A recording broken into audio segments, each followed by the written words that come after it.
And then we do that. And then we're going to give them one of these.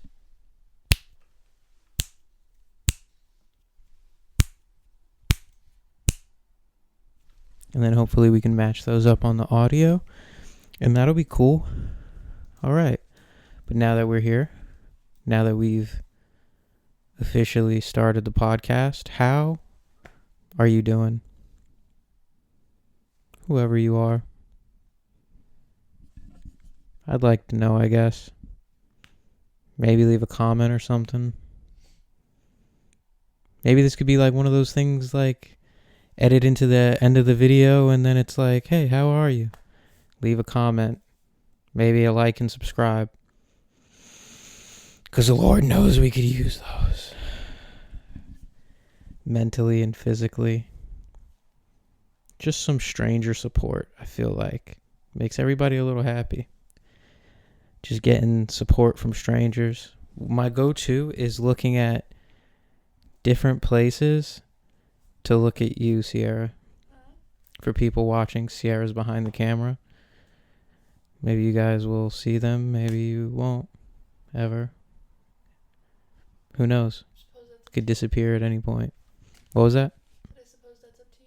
That is up to me because this is my podcast.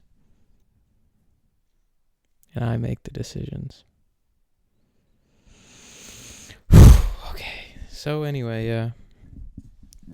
I think it's good to just try to practice this though, you know. Practice talking. Oh man. TV is garbage right now. Absolutely hot trash. Absolutely hotly trash.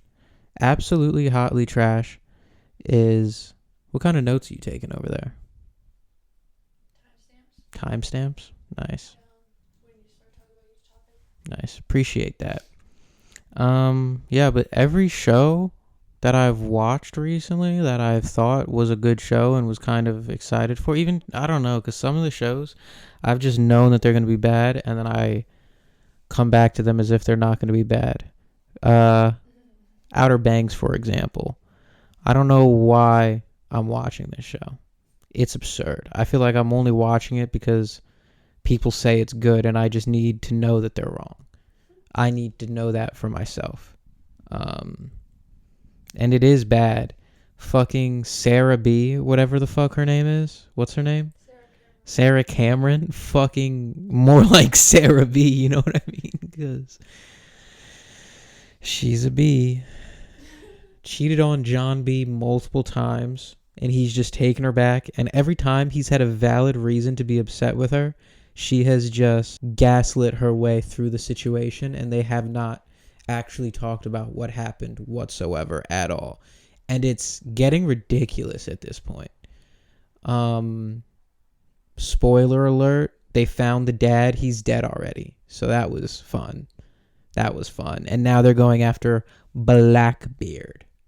Blackbeard's treasure. And honestly, I don't know too much about Blackbeard. But, I mean, I've played a couple pirate games in my day, which he's always been a part of. You don't do pirates without Blackbeard, so that's cool. But, I don't know, man. They seem, who cares about that show? Sucks. It's garbage. The one interesting storyline was Pope, and they fucked it up.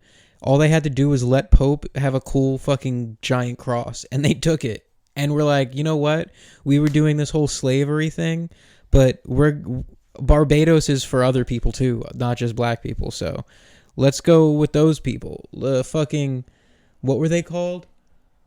Like, not the Mayans, but the, like, kind of Hooga.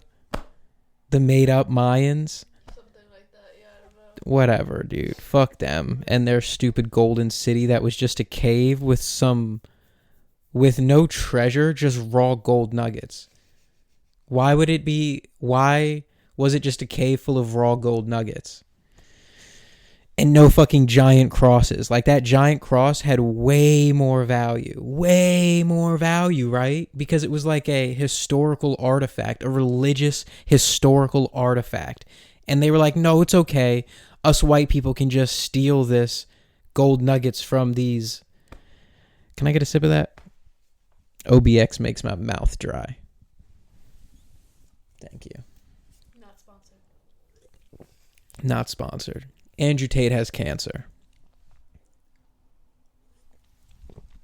Or supposedly and then he put that tweet out like I don't have cancer, I just have a scar from an old battle or some shit. Sounds like he had cancer. That sounds like he battled with cancer and it left an old scar. That's all I got to say about that, to be honest. What else happened with Andrew Tate, though? He's stuck in jail. He might have done something to stay in jail longer.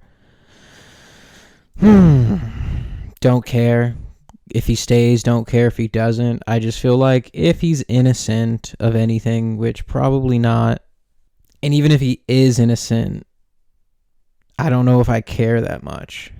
Because, like, he said he was doing a whole bunch of bad stuff. So it's like you were either doing a whole bunch of bad stuff and saying you were, which you should go to jail. Or you weren't doing a whole bunch of bad stuff, but you were saying you were to look cool, in which case I don't care if you go to jail. Jake versus Tommy. Jake got pieced up. Jake got out jabbed. Tommy said, "Oh, you think you're a boxer? Let me show you how to jab real quick," though. That's what it was. Tommy looked like he trained hard. He looked good. He looked crisp. He looked faster. The whole fight build up, I had been hearing people say that Jake was faster than Tommy. Tommy's got the power, but Jake's got speed and power.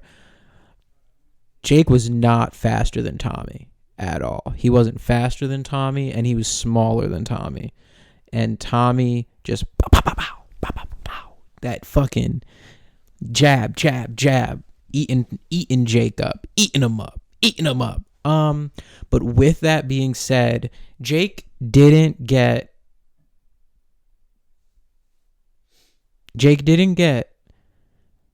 I didn't lose any respect for Jake after that fight. It looked like Jake got outboxed, like he wasn't the better boxer, and that the other dude was just better than him. And that's something you really can't knock a guy for, just not being the better fighter that night.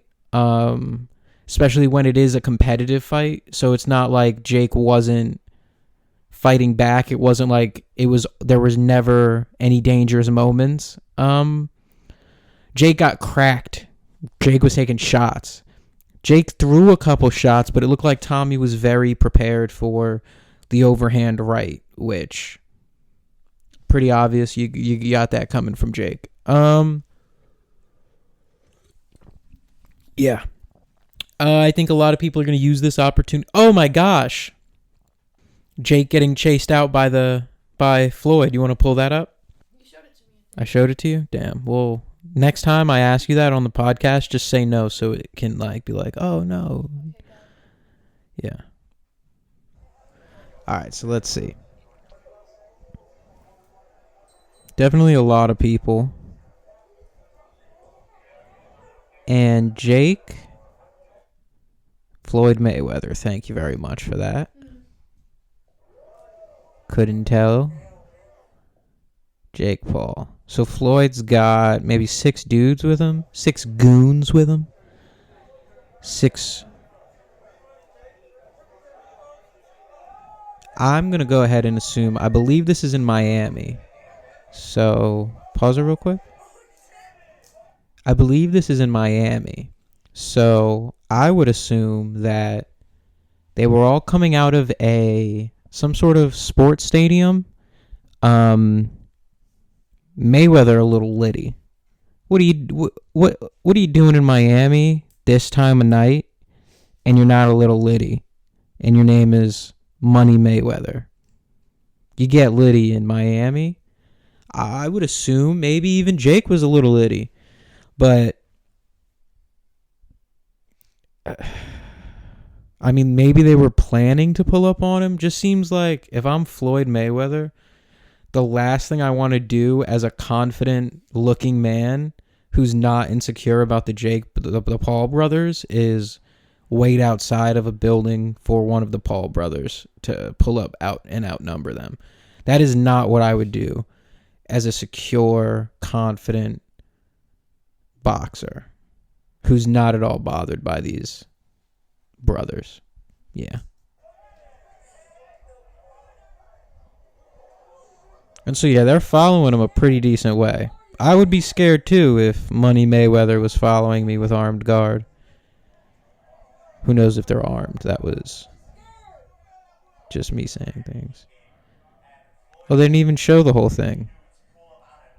50 dudes is a little crazy.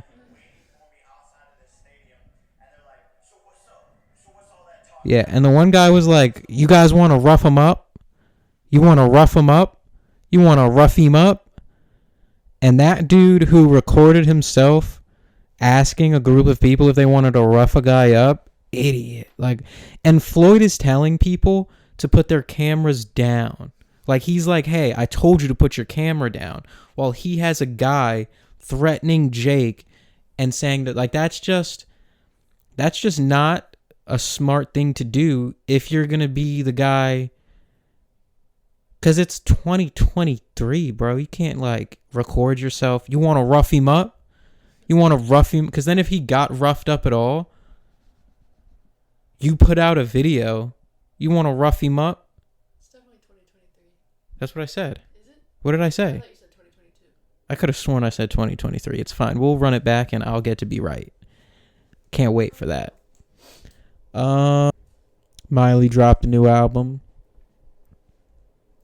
How do I feel about the new Miley album? I'm definitely going to have to give it a couple more listens. It's slower. I'm going to have to listen to it more. Feels like one of those ones you're not going to be able to bop with as much as you're going to have to vibe with. You know, it's more of like a, this is how I'm feeling right now, not this is how I want to feel right now. My favorite song. Can I see the songs of the album? Can we do that? You can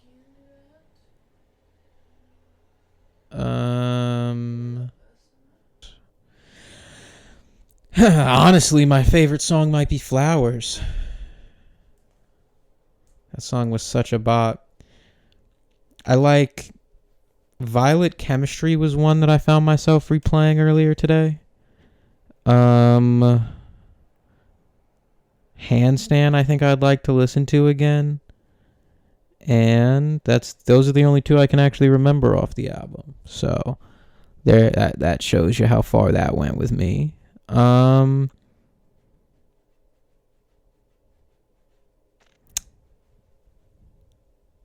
Nothing really stuck out for me on this album. There were no songs that were like made me, oh my gosh, this is the one. This is, you know. I feel like Miley's last album definitely did that for me, but I've only given it one listen. I don't want to be one of those people who criticize music before they really hear it, you know. I think the fact that I can't remember any of the songs means that I'm not qualified enough to give a good critique on it right now. So we'll have another one of those once I do feel like I can give a good critique on it.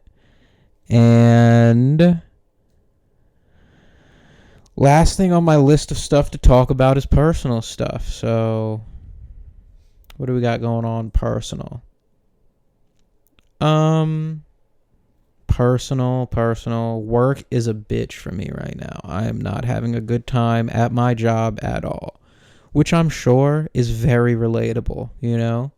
Grateful I'm working, grateful I have a job and I'm making money and I have an income. It's not a lot of money, but it is money and I don't have to suck dick for it, you know, so that's a plus. Not everyone can say that. Oh, I know something I want to talk about. Crack is way better than fentanyl. Way better than fentanyl. Like, and that is something that when you just put into perspective, like maybe I would try crack, because crack heads are some pretty impressive people. There's not many crackheads who can't lift up a box over 60 pounds. Like, you can run a business with crackheads. You could. They might not be on time. You might need a lot of them. They might switch out. They might, who knows, but you could run the business. It might not do well, but you can't do nothing with a bunch of people on fentanyl. What are you going to do? Call 911 and get them all? Like, you can do a lot on crack. You could probably drive on crack. Probably can't drive on fentanyl. I think kids get raised on crack. There's crack babies. There's no fentanyl babies.